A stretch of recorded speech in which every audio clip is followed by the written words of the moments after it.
Good morning, 102ers. This shouldn't be a very long video at all, in seriousness, but it's going to be an important one because I'm going to show you where the material is that you need to emulate and ready for the upcoming Unit 3 argument essay. So pay attention. This coming paper is worth 25% of your final grade in this class. While I'd like to be the normal, jokey guy that you've come to know and tolerate over the last 12 weeks, I sort of feel like I need to show you the gravity of this situation. This paper will make or break your grade in all likelihood. So it's really important for you to focus yourself and do what you're supposed to do in the way that you're supposed to do it. One thing I think many of you have gotten a misconception about is this. These rules and grades and assignments and guidelines are not my own personal interpretation of the curriculum. Yes, I have changed a few formatting ideas for smaller assignments, but I have to follow the college-wide curriculum for every assignment, and I'm asking you to follow these college-wide requirements as closely as possible because if there is any issue with your grade or whatever, any English department on any campus should be able to advise you or help you with any problem. So please, pay close attention to the sample document I'm going to show you. Now that I've said that, let's take a look at the announcement for the week. We have our normal blurbs here. We have the video. We have the chapter listing. What is coming up in week 14, which, yes, this is week 12, so it's coming fast.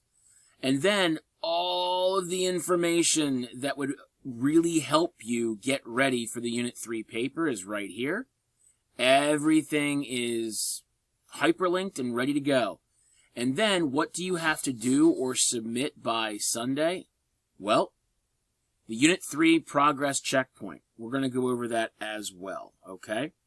So if you look at the 102 Masterclass schedule and scroll down to week 12, the Unit 3 resources as needed were all listed up here in the announcement again.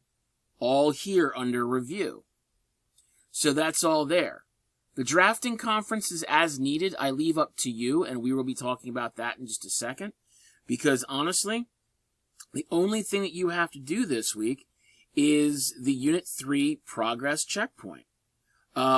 Now, I went back and forth so many times thinking that I wanted to push the checkpoint back another week, but I think that keeping it here will be the smart idea because I've already asked you to complete your development section, so you should have multiple pages to show me with just the introduction, background, and conclusion for you to write before this. So what am I talking about here? If we click on this link here and we get to this, you will see exactly what we need to do. I would like you, and we're going to skip down to the how real quick. Yeah, we'll just do it that way. We'll skip down to the how, and I want you to have the following material ready for me to look at. The APA formatted title page, the introductory paragraph, the background section, the argument development section, which includes a minimum of 3 supporting paragraphs using the C-set approach to source integration, the counter-argument section, which again will probably be 2 well-written and documented paragraphs using C-set, and the rebuttal section, which is most likely 2 well-written paragraphs using C-set, as well as an attempt at your APA formatted references page. As you can see, I did not include the conclusion here, and I give you an example of why right here. You should probably complete that after you are done adding, editing, and subtracting material from your paper in total. Because if you are changing your paper, you're going to be changing your conclusion. So why would you write your conclusion 57 times after all the edits? Wait until you're done and then write the conclusion. If you do have it, hey, great. I'll read it. I'll tell you about it. But don't be upset if I tell you it should be changed. So, how are you going to do this? Well, you have 2 choices. You can either show me the normal submission at the end of the week where you submit it, or you can meet with me over Zoom and have a one-on-one conversation about it. That's fine as well. Honestly, if you would like to meet with me over Zoom, I'm only too happy to do that. But in order to meet with me, you will have to first finish your draft. Second, you will have to email me and we'll discuss an appropriate time to meet up over Zoom. And third, you will have to show up on time. It shouldn't take more than 10 or 15 minutes. So Zoom is a way to do it, but you do not have to. You can always just submit it the way you always have, okay? Regardless, what I'd like to do really quickly is go over the sample again just to show you what it looks like. Once again, it is attached at the bottom of your announcement. It's attached at the bottom of every single announcement I've given you for Unit 3. So it doesn't matter which announcement you go to, it's right here under Submit all the way down. It says Attachments. So by clicking on that link, you will see this. The first 2 pages are the directions of what you are going to be doing, showing you the requirements. A minimum of 7 pages. Do not give me 6 pages in a line. Do not give me 6.5 pages. Do not give me 5 pages. A minimum of 7 pages. If you do not, you automatically lose a ton of points. You are going to have a grand total of 7 sources in this paper. Remember, and let's do a little bit of math here, 2 in Unit 1, 2 in Unit 2, 3 in Unit 3. 2 plus 2 is 4. 4 plus 3 is 7. Therefore, we have 7 sources to work with. Everything should be formatted in APA format, okay? Below here, I'm going to go through it with you and show you the exact formatting specifics. The minimum requirements of source integration and evidence, aka CSET. Make sure that you are following the directions that I'm giving you and the sample that I'm giving you.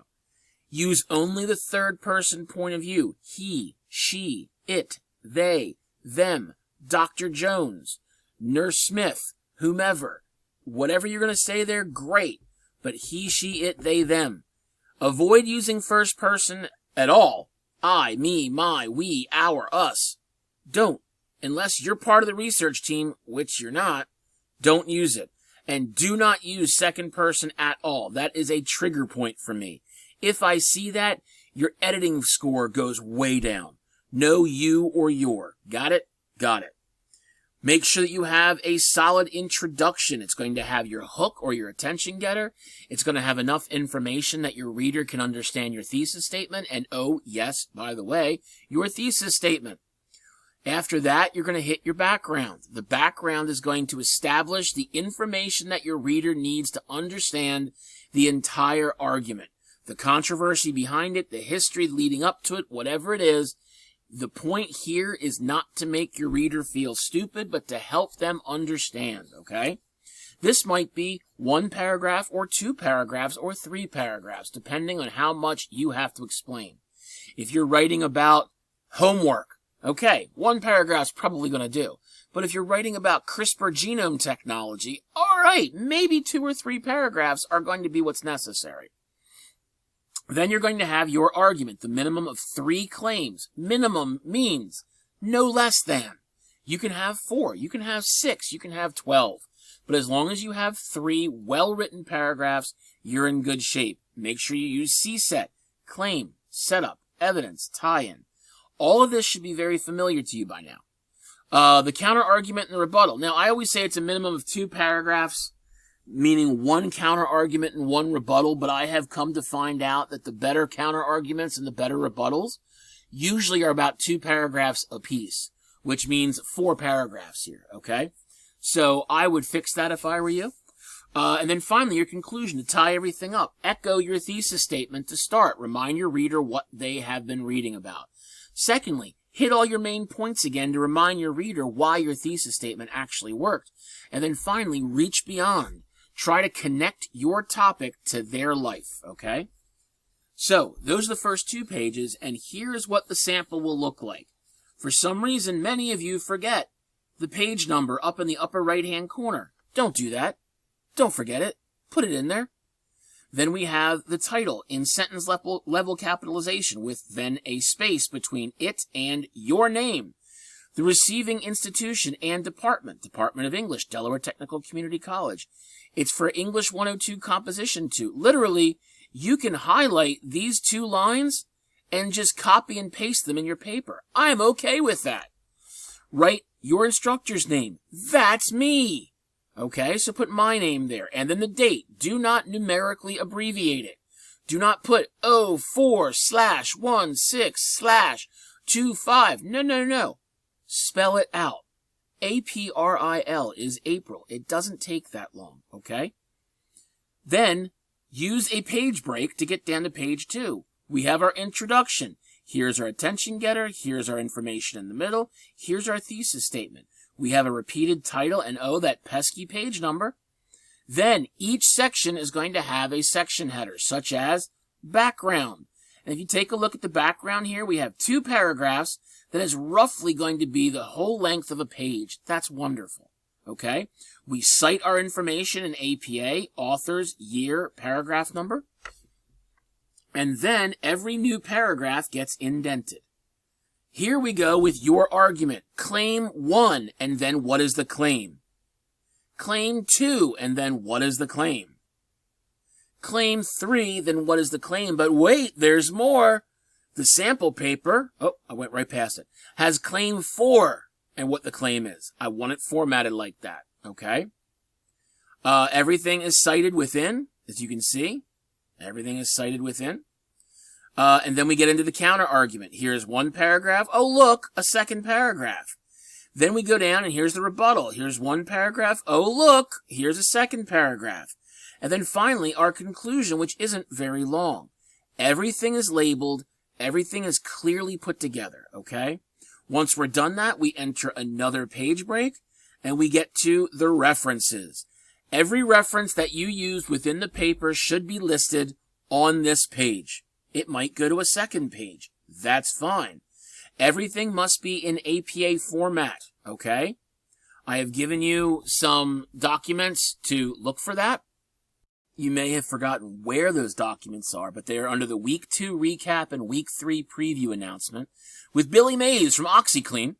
But they're right here under Read, okay? It's Week 3. You've got the reference guide, which isn't very helpful. But then you've got the Delaware Tech Library color-coded APA Citation Style Guide, which I have linked, the APA Style Guide website, which I have linked, and Purdue University's Online Writing Lab, or OWL, which I have linked. Again, it's under the Week 2 recap, Week 3 preview, okay? Once you have all that listed, then you're in really good shape. Wonderful? Wonderful. Remember, and this is very important, folks, I'm trying my best to give you everything you need to succeed in this paper. If you listen to me and follow these instructions, you will be cruising to the end. If you skip these videos, you're not going to hear them anyway, and you think you've got it done right. Well, you take your chances by spinning Fortuna's wheel. Please, don't leave it to chance, okay? I'm trying to make sure that you are ready. And that's it, folks. It's a 13.5-minute video, but it's still important. So rewatch it if you'd like. Good luck. Let me know what I can do to help more, and I'll hopefully talk with you soon. See ya.